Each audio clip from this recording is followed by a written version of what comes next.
جسد محمد قل ارشاد اللهم صل على قبر محمد في القبور. اللہ جل شانہ حضرت جی صاحب خواجہ عبدالحی صاحب رحمۃ اللہ علیہ ہمارے جمیع مشائخ کی درجات کو بلند فرمائے. اللہ کروڑ کروڑ اعلی علیین میں آپ کو اعلیٰ مقام نصیب فرمائے. یہ جو اشعار پڑھے گئے اس میں سلوک کا سارا سفر بیان ہوا، تربیت کا پورا سفر بیان ہوا، اور ایک گھڑے کو بنیاد بنا کر بات کی گئی. ایک گھڑے کو بنیاد بنا کر بات کی گئی کہ گھڑا بنتے وقت کن آزمائشوں سے گزرتا ہے، اور کب گھڑا آزمائشوں سے امتحانوں سے پاس ہو کر کسی کے کندھے پہ سوار ہوتا ہے. مٹی کے گھڑے، مٹی کے برتن، مٹی کی تو اور بہت ساری چیزیں ہیں، لیکن گھڑا جب کندھے پہ پہنچتا ہے یا سر پہ پہنچتا ہے تو کیسے پہنچے گی، اس کے ساتھ کتنا لمبا چوڑا پروسیس گزرا اور اس کو کتنی مشقت اٹھانی پڑی اس کو.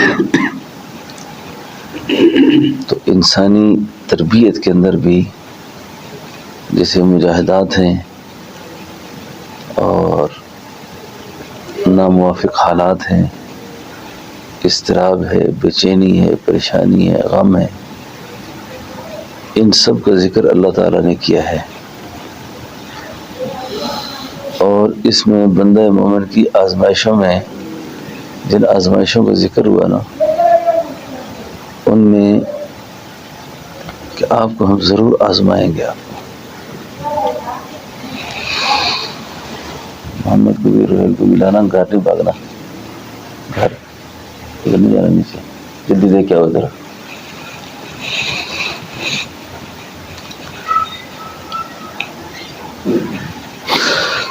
تو اس میں ایک آزمائش جان کی، مال کی، اس میں انفس کا ذکر ہے.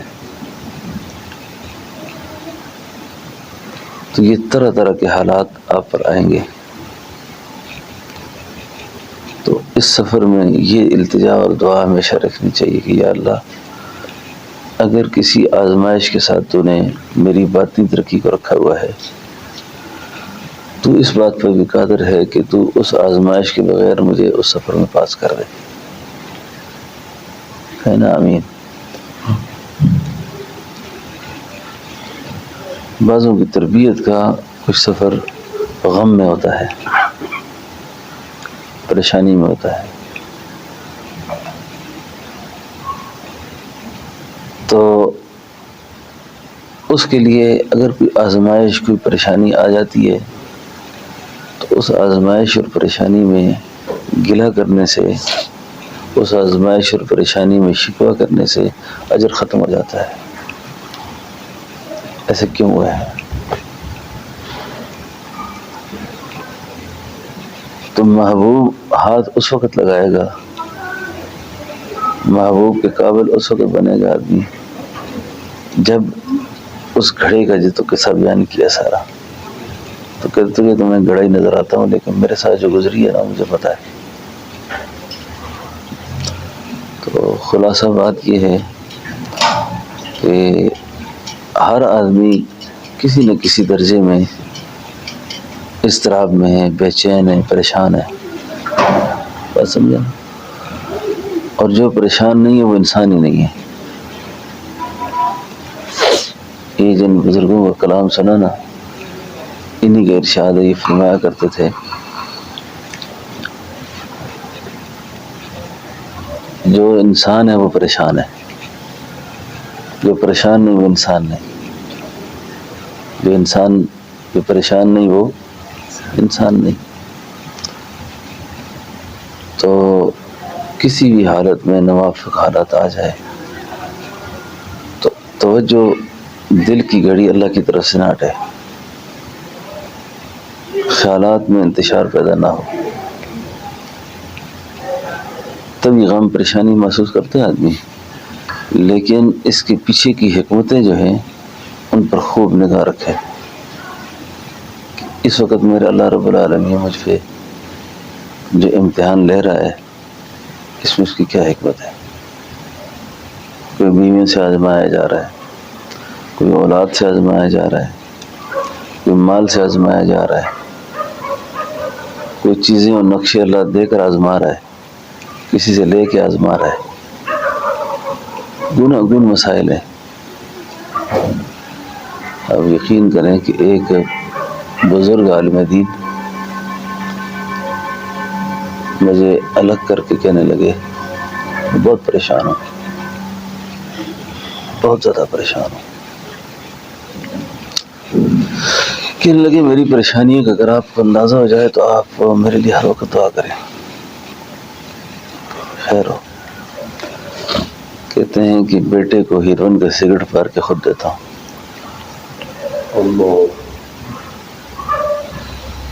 چرس بھر کے خود دیتا ہوں،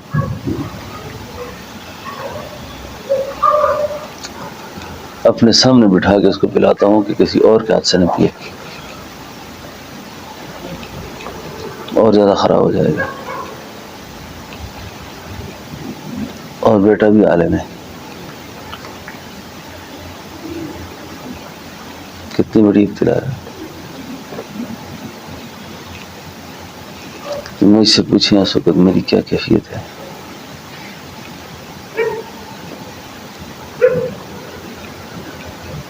کہیں معاشقہ لڑایا، کہیں عشق کیا، ناکام ہو گیا، ناکام ہو گیا تو کہا میری شادی کراؤ، نہیں ہو سکتی اس لڑکی سے، نہیں ہوتی تو میں اسی سے کروں گا، جاؤ اس کے گھر۔ بہت کوشش کی لیکن نہ دیا انہوں نے رشتہ۔ اس کو دوستوں نے سکون میں لگایا اس کام میں۔ تو کہنے کا مقصد یہ ہے کہ جس وقت دل کو غافل پاتا ہے نا شیطان، دل کو غافل پاتا ہے تو دل کو غافل پا کر شیطان کو وار کرنے کا ایک موقع مل جاتا ہے۔ تو پھر آدمی سکون کے لیے، اطمینان کے لیے وہ راہ اختیار کرتا ہے جس راہ کے ساتھ اللہ نے اطمینان کو جوڑا ہی نہیں ہے۔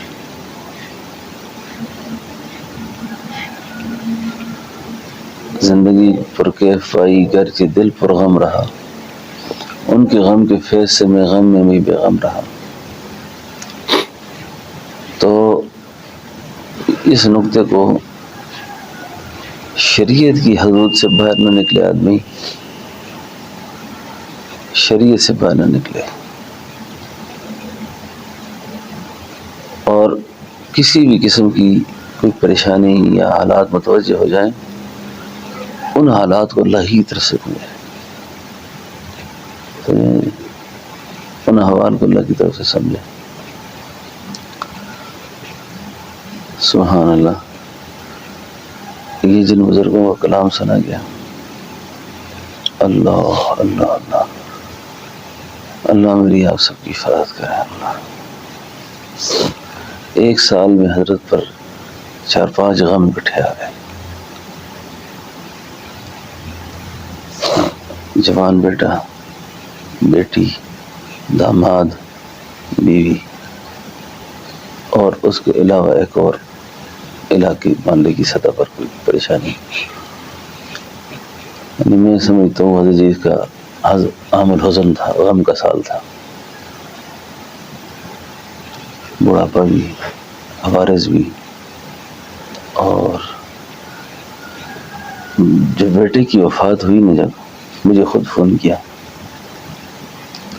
مجھے فون کر کے فرمایا مولوی صاحب اللہ اکبر، بڑے بڑے ہوتے ہیں۔ مجھے کہا مولانا آج میں انفس کی آزمائش سے گزر رہا ہوں، آج اس وقت میں انفس کی آزمائش سے گزر رہا ہوں۔ اس میں فوری سمجھ گیا، میں کہا واقع ہو گیا۔ تو فرمایا کہ جب آپ کو کی اطلاع کہیں سے آتی تو آپ میری پریشانی کی وجہ سے ابھی اٹھ کر آ جاتے رات کو.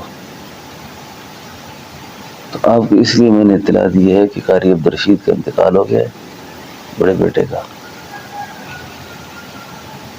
تو آپ کو جب اطلاع ملے تو آپ نے فوری نہیں آنا، نہ کسی کو لانا ہے.